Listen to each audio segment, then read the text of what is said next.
और देखिए ये अभी सुप्रीम कोर्ट का जो जजमेंट है इलेक्टोरल बॉन्ड में, उन्होंने तो पूरा प्रूफ कर दिया है देयर इज ए लेन देन हो रहा था. And the way the great institution called SBI has been maligned malign, yes. completely. मैं आपको बताऊं, जब एसबीआई नेशनलाइज हुआ, सॉरी, जब इम्पीरियल, हाँ, जब उसको स्टेट बैंक ऑफ इंडिया नाम रखा गया, शायद कुछ बिल आया था वो 50 से कब, उसमें उन्होंने उस वक्त लिखा था कि वो बैंक का चेक जिसके पास होता उसका बड़ा प्रेस्टीज होता था. तो मेरा भी बैंक अकाउंट एसबीआई में है और कहाँ नहीं है. तो एसबीआई का जो एक क्रेडिबिलिटी है, वो क्रेडिबिलिटी के ऊपर भी सवाल उठ रहा है.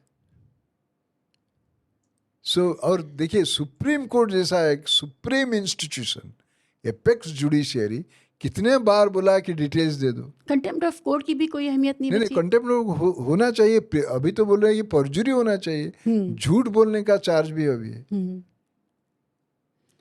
लेकिन हर चीज़ पहुंचती तो यहाँ पर है कि जो सरकार है, एक्शन तो उसको ही लेना है. तो परजुरी का चार्ज हो या कंटेम्प्ट ऑफ कोर्ट का चार्ज हो, आपका लोकल पुलिस ही तो करेगी जो एक्शन. नहीं, परजुरी का चार्ज तो कोर्ट डिसाइड करेगा. कोर्ट डिसाइड करेगी. तो जो ये जो हमारी बॉडी है जिसको हम एग्जीक्यूटिव बॉडी कहते हैं, वो असली करता धरता है, और वो उसके ऊपर किसका जोर है. ये बड़ा, देखिए मैं किताब पढ़ रहा था, हाउ डेमोक्रेसीज डाई, ये किताब है. जी हाँ, मैंने भी देखी. कुछ साल पहले, 4-5 साल या 6 साल पहले आया था. तो डेमोक्रेसी जो उसका जो मृत्यु होता है, ये सिर्फ मिलिट्री शासन से नहीं होता. इंस्टीट्यूशनल, हाँ, डेमोक्रेसी का प्रोसीजर यूज करके उसको डेथ भी किया जा सकता है.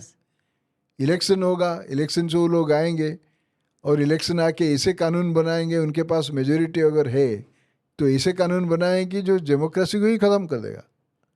अभी देखिए इलेक्टोरल बॉन्ड कैसे आया, एक कानून, democracy to kill democracy. They have the majority. जो भी उन्होंने कानून बनाया और उसको मनी बिल कर दिया, रिप्रेजेंटेशन ऑफ पीपल एक्ट को चेंज कर दिया, कंपनीज एक्ट को चेंज कर दिया, आरबीआई एक्ट को चेंज कर दिया, और उसके ऊपर डिस्कशन ठीक तरह नहीं हुआ पार्लियामेंट में, और एक कानून बन गया.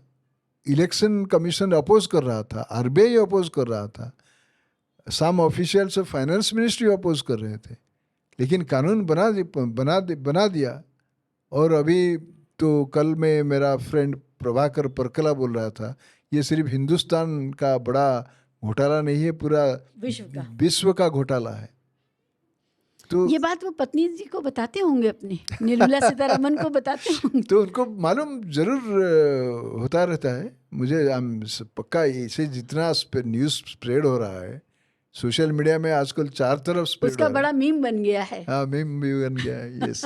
हस्बैंड कुछ कह रहे हैं, वाइफ कुछ कह रही है. यस. सो इसीलिए ये जो स्थिति हमारा देश में है, ये स्थिति मुझे तो लग रहा है कि अगर लोग आगे आके, क्योंकि देखिए इलेक्टोरल विक्ट्री जो है, चुनाव में विक्ट्री करके अगर जो आ रहा है तो उनका मैंडेट से ही हो रहा है. साहू साहब, जो आम आदमी है वो अपनी ज़िंदगी की रोज़मर्रा की मुसीबतों में इतना उलझा हुआ है कि वो ये जो संवैधानिक मामले हैं, एक तो ये कि जानकारी कम है, जानकारी है या पता भी चलता है कहीं से तो उसको नहीं पता उसे करना क्या चाहिए. और इन मुद्दों पर कभी भी भारत में लोग इकट्ठे नहीं हुए. तो ये बात सरकारें भी जानती हैं.